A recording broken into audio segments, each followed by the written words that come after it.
Everybody knows that they need content. They need it for their business. They need it to grow. They need it to get the word out. But a lot of times people just create content that they don't really have a goal behind it. They don't really understand what they're doing with it, what should result from it.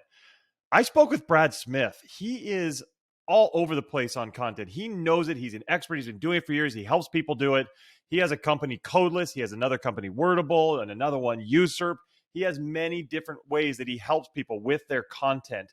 And he shared some of his best, most advanced tips around how to make sure your content is doing what you need it to be and not doing something that you don't need it doing. Take a look. Welcome to SaaS-Story in the Making, the podcast that features the people who made the software world what it is today and the leaders who are shaping the future of technology. Here's your host, Matt Wolach. Yes, welcome. This is SaaS-Story in the Making. And I am your host, Matt Wolach. Really glad to have you here with us. So thank you for coming. Thanks for watching. Thank you for listening. And I'm really delighted to be joined by my special guest today, Brad Smith. Brad, how you doing? I'm great, Matt. How are you? I'm also great. Really wonderful day here today. So Brad, let me tell everybody about you. Brad is the founder and CEO of Codeless. This is a content production company that combines strategy, SEO, writing, design, and video. And they're doing some really cool things. I can't wait to dive into that. He's also the CEO at Wordable, which instantly exports Google Docs into WordPress. That sounds slick. He's also a partner at Usurp, which is an agency that helps you connect with leading SaaS, e-com, SEO, tech, business, and marketing sites to boost your brand authority. So once again, Brad, thank you so much for coming on the show. Yeah, of course. Looking forward to this. I am too. So before we get started, just tell me a little bit about what's been going on with you lately and what's coming up. A lot has been going on, I guess, as you can tell from reading that. Yeah, we've been doing a bunch of cool stuff under all the different brands. A lot of my time now, I think we'll get into this, taking a peek at some of the initial leading questions. We'll get into kind of more of the details, but basically a lot of my time now is spent on like new things that aren't working well, and kind of like the longer term outlook and vision and direction for all these things. So it's really about like, how do we get more good people around us? How do we get more processes and systems built out? How do we kind of prove or disprove things? That's kind of where I spend a lot of my time, which is fun in that it's constantly kind of evolving and experimentation and changing. But there's also a lot of like false starts and dead ends and things that don't work. And so it's just kind of a never-ending process, I guess, of learning, really, which is fun at the end of the day. That's great. Learning is always where it's at. And I think it is interesting. You're right. You've got a lot going on. I mean, you're CEO or partner or leading 3 different companies. How do you manage it so well? The easy answer is that, good people. And we are very systems and process oriented. So I think one of the things that we've done well, and I think more marketers should get better at this stuff, is like the boring operations. It's like, how do you actually like get things done? How do you actually scale things? How do you actually even delegation? You see this like in the content space a lot, for example, where you get like a writer or someone gets promoted as like the editor now. But the problem is that those skill sets are often opposing, where a writer needs to like have ingenuity and say the same thing multiple different ways. An editor needs to thrive on consistency. And so when that happens, the writer starts to break down as an editor because they try to like rewrite everything and make it sound like them. And what that basically is saying is like this person doesn't understand how to delegate. And most people don't look at it that way, but that's basically what the problem is. After having been doing this for a long time, it's the same. They don't have concrete guidelines around what content should look like, what's good versus bad, objective things, not subjective things like, oh, it doesn't sound right. And so I think we've been able to get really good at those problems, at solving those types of problems of how do you scale something that is subjective, that is hard, and putting really good people around to run those things. And so I once it's working really well, I try to get the hell out of the way because I'm a tinkerer, and that's not good when things are running smoothly and people are thriving on consistency either. So yeah, I think that's part. The other part of it too is like they're all very related. So it's one big problem that we're all working on together. And it's not like a restaurant and a retail shop and all these like totally completely separate things that have nothing to do with each other. Sure, it definitely works when it all kind of comes together. I love what you have as your headline on your website. It says writers suck at marketing and marketers suck at writing. It is very true. They are different skill sets, aren't they?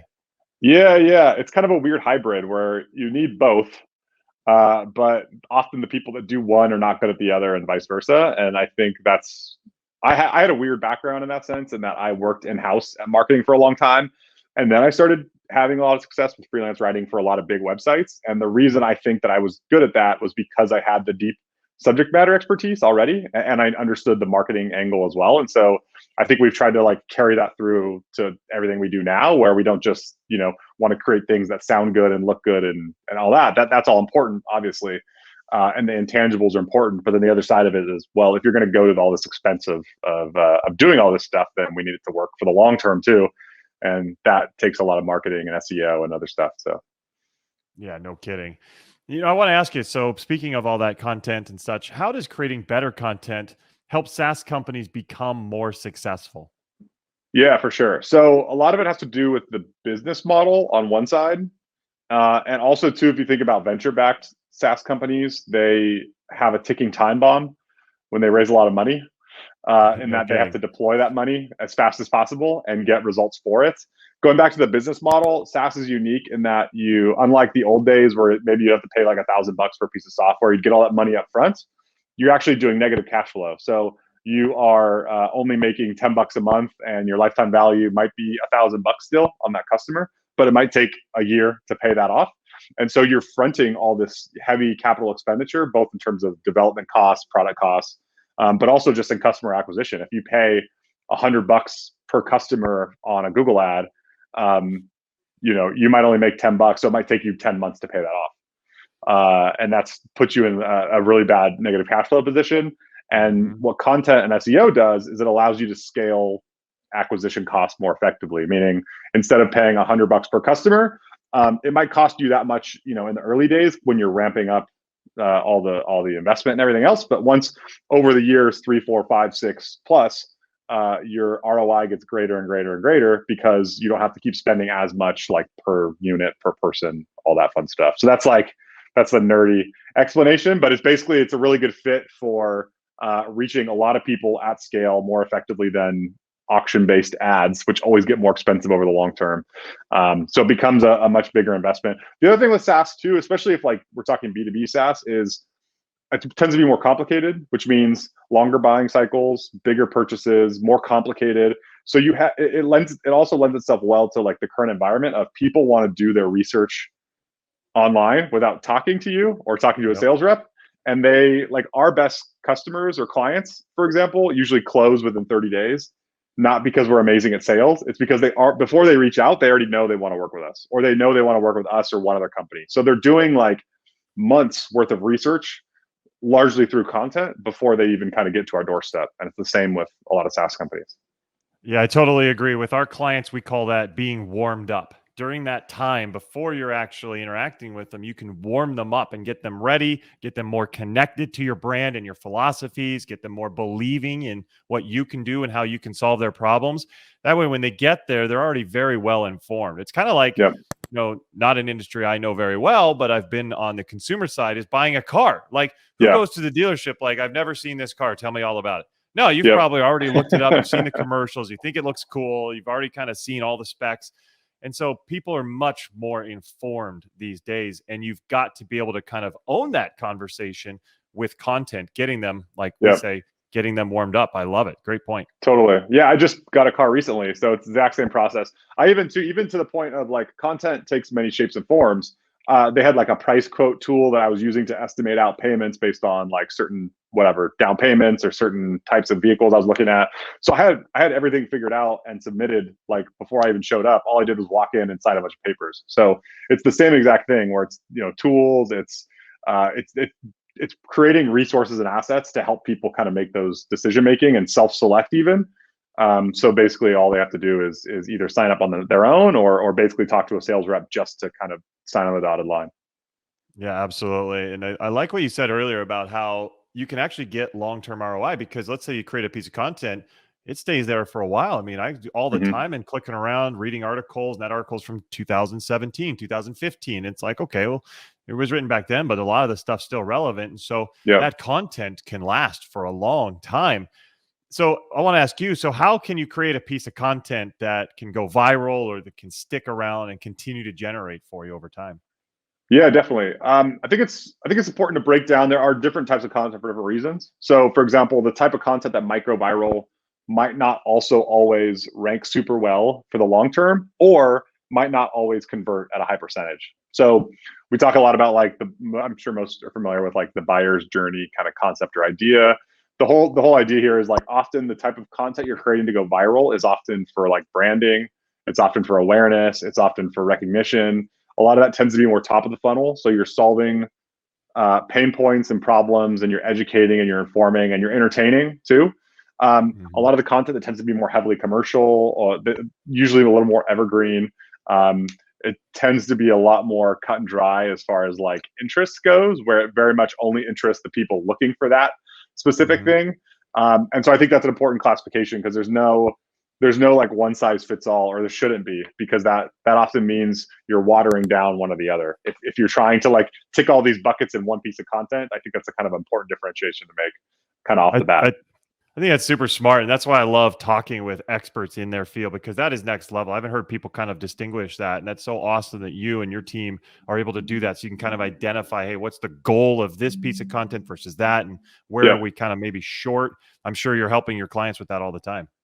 for sure. Different people are involved. So I want a different type of writer for like a very commercial heavy intense type page. I'm gonna have a very different type of writer than someone I need something to go viral, because something to go viral needs to be funny. It needs to be off the wall, unexpected, contrarian. There's usually like all these components of something there. Contrarian meaning like you take if everyone in the news is talking about one topic and one angle, one perspective on that topic, contrarian is going to come out and say, "Oh no, you're all wrong, and here's why." That kind of mindset, that type of person, even the individual writer, is totally different usually from the person who's like, "Here's a comparison of these 5 brands, and here's why each is better for different scenarios." So yeah, you staff differently, you resource differently, you promote differently. Viral Mm. content tends to be heavy ad spend, heavily influencer. So can we get influencer involved to help us? Like, in other words, you're bringing in a lot of referral traffic from other websites versus commercial type stuff, evergreen type stuff, way more focused on link building, Hmm. because you want to get a certain position and then maintain that position over the long haul. You don't really care as much about like a huge spike from getting mentioned on one place. You need a bunch of little ones to kind of get that consistent growth over time. So everything should be different. It's not always, and that's usually where companies hit roadblocks or have problems, because they're kind of like mixing and matching the wrong tactics at the wrong times. Yeah, that's so true, because I'm sure most people don't even think of it that way. And I know I don't, and I teach this Yeah. stuff.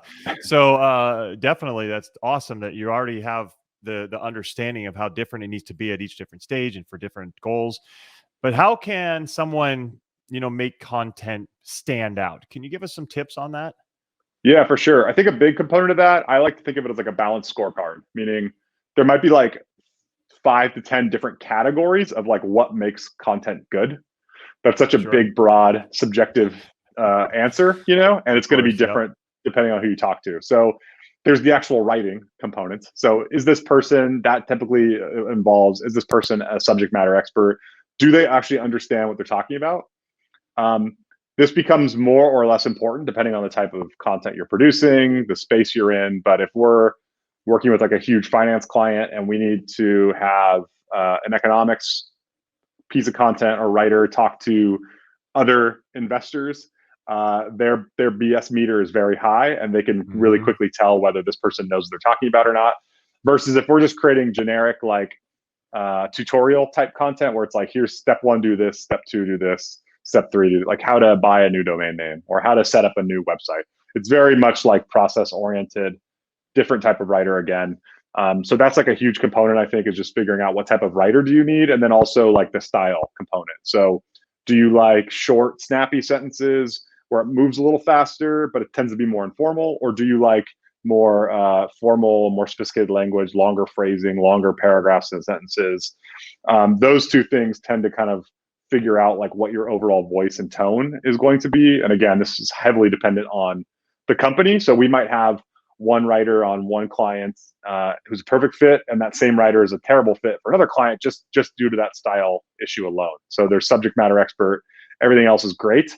It's just that little component of like, oh, they like to use contractions, and this client doesn't like contractions. They like very like long, prose or whatever. So that whole writing area is one. SEO is another. So are we targeting keywords and topics that are kind of in our wheelhouse and that we can actually rank for in the short term?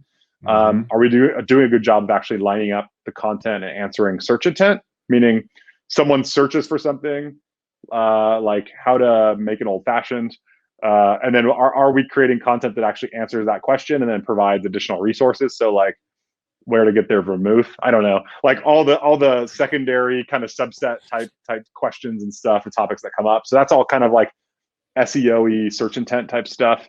So break it down into different categories, I guess, and compare it in different ways, because it's not just grammar. That means if something's good or bad. It's not just, like I said, the style of the tone. It's not just if something ranks well. You need to kind of like connect all the dots in an ideal world. I mean, you start talking about old fashions, you got me thinking, hey, when's happy hour? Like, yeah, that's one of my favorite drinks. Not soon enough. Exactly. Okay, so people know they need to make content. I think a lot of people who are in this audience are software founders or software leaders. What are some of the mistakes that these software leaders make when they're trying to create content for their brand? What should they be avoiding? Yeah, that's a good question. There's a few. On the one end, they tend to get stuck in like one of two minds. We're going to create content that is like laser focused on our customers and our product, or it's laser focused on ranking well, and it doesn't do both well, Wow. So that's one potential issue is often like, especially if you think of something very, very niche or niche, where it's like, I don't know, what does a product leader do? Or what does a product leader's role look like? That's such a hard thing to answer. And so you can take it one of two ways. You can either like go towards the SEO route and say, okay, well, here's how much people are searching for it, and here's the semantic keywords or other topics and questions people ask when they come up with that. Or it's like, here's our unique perspective as a company, as a brand on this topic of what product leaders should be doing or should not be doing. And often those two lines don't intersect. So I think that's a huge, because people tend to get more focused on one or the other, where they tend to get too focused on just the ranking aspect and not bringing it back to their own brand and product or whatever, or too much on their own perspective, where they're like, this piece of content is not good because we would talk about it this way, or we think product leaders should do something this way and not that way. And it's like, yeah, well, that stuff's good, but it's so specific. It's not going to have like a wide appeal and a broad appeal to actually get a bunch of people interested in in your methodology or whatever. So that's kind of one problem and area of like, how do you find that happy medium? And then the other one would be around staffing and operations, which we can kind of get into. It's whole other rabbit hole, I guess. Yeah, I mean, that's a key thing, because I have a lot of my clients and they're small teams. Maybe they've got some partners, they've got a few staff, and I tell them, hey, make sure content, that's a big part of your strategy. You've got to build authority, you got to build trust, you got to get stuff out there. So obviously they've got a lot going on. They've got a million things going on every second. So talk to me about that. When is the right time to go outsource on your content, or bring in a writer, or figure out someone else to do it for you? Yeah, definitely. I think to answer that question directly, often if you're creating more of what we would call bottom of the funnel, so more like commercial oriented content, more content around your personal brand, your brand story, all the intangibles about what makes you good or interesting, that stuff tends to be done better by someone internal, because they're able to actually learn all that stuff and learn the ins and outs of the industry and all that. If you're going to spend more time actually focusing on like scale of how do we get more people, in the door and who know our brand in the first place, often, not always, but often that type of content's done better by external people because of scale. So it's much easier to build out a team of writers, build out a team of freelancers, go after a bunch of topics, still have good content. It just doesn't need to be as tied to like your unique perspective on the world. Because again, that's really hard to like make it consistent across a team of writers or a team of editors or whatever that don't live and breathe your own dog food all day, every day. And so that would probably be my best advice for when to hire things in or out. It typically comes back to like, what type of content are you producing and why? And then the kind of scale question of like, well, are you trying to grow through this channel? Is that content just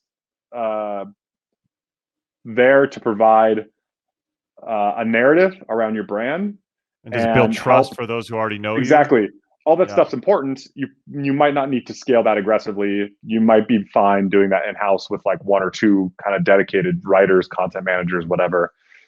If you're looking to scale and you need high output, usually it's better done by external resources. Got it. Okay. So what advice would you have for early stage software companies that know they need content as a strategy? What should they be doing from the early days? A couple things. Number one, documentation. So what kind of content do you want and why? And how should it look and how should it sound? So often people don't always know what they want to see or what they like. They often know what they don't like.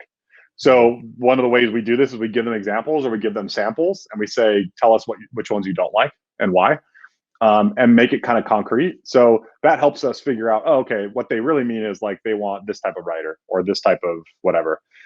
From there, I usually recommend like hire and test multiple writers at the same time, and then pick the best one or two.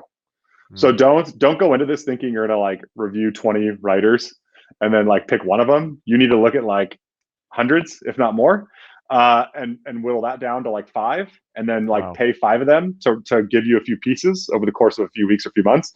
Then pick your top ones and scale them up or hire them full time or give them a full workload from there. I think it's kind of like salespeople in that sense, where it's like you don't really know what it's going to be like working with them and how good they're going to be a fit for you until you kind of work the kinks out like on the fly. So pay a few, just have that budgeted, pay a few, figure out who you like the best at that point, and then scale them up from there.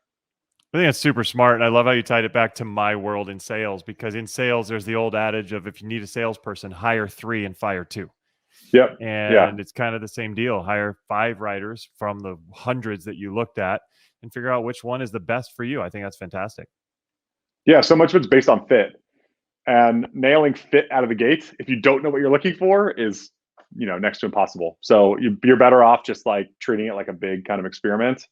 And then from there too, we also try to recommend, even in small companies, like try to have a separate content manager / editor if you can from your writers. Like don't always assume or expect that a writer is going to be a good editor for some of the reasons we've already touched on. Try to have more of like someone with the operations mindset who's like watching deadlines, assigning things out, running processes in parallel. That's probably not going to be a writer. Hate to break it to you, but that's not the personality and skill set of most writers. They're good at writing and being creative and coming up with something out of nothing. That's really difficult too. So you're often looking at like multiple roles working together and not just like one superhuman who's either going to be really expensive, not available. There's going to be issues usually trying to find that quote unquote unicorn type hire.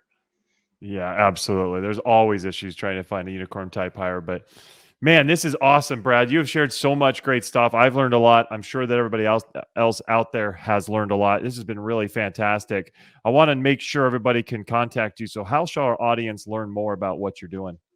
Yeah, definitely. The best way is probably to go check out some of our sites. So Wordable.io is the software product that we bought and are relaunching and all that fun stuff.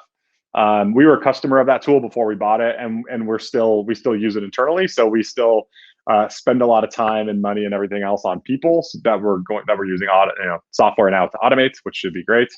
Codeless is getcodeless.com. That's where we do a lot of the strategy and the actual content production. And then Usurp is USERP.io. It's like search engine result page. It's either a really clever or really stupid name, depending on if you get the joke or not, I guess, or whatever. But that tends to do like all the distribution of the content we're creating. So one of those 3 sites, you'll find me, and you'll find some of the stuff we're up to. Okay, perfect. And we'll make sure we put that in the show notes if you're listening on the podcast, or down below in the YouTube description if you're watching. But Brad, this has been awesome. Thank you so much for coming on the show. Thank you, Matt. Appreciate it. Super fun. I always enjoy chatting about this nerdy stuff that puts most people to sleep. So it's been enjoyable. Good. I can see you're passionate about it, and that's important. But super awesome. So everybody else, thank you so much for coming. I hope you've enjoyed this. I hope you've learned as much as I have on all of this content marketing stuff. Make sure you are subscribed. Hit that subscribe button right now to make sure you don't miss out on any other amazing creators and innovators that are coming to you in the next few weeks. We got a lot of good stuff coming up, just like Brad, sharing amazing things just like he did. So thank you so much for coming, and we will see you next time. Take care.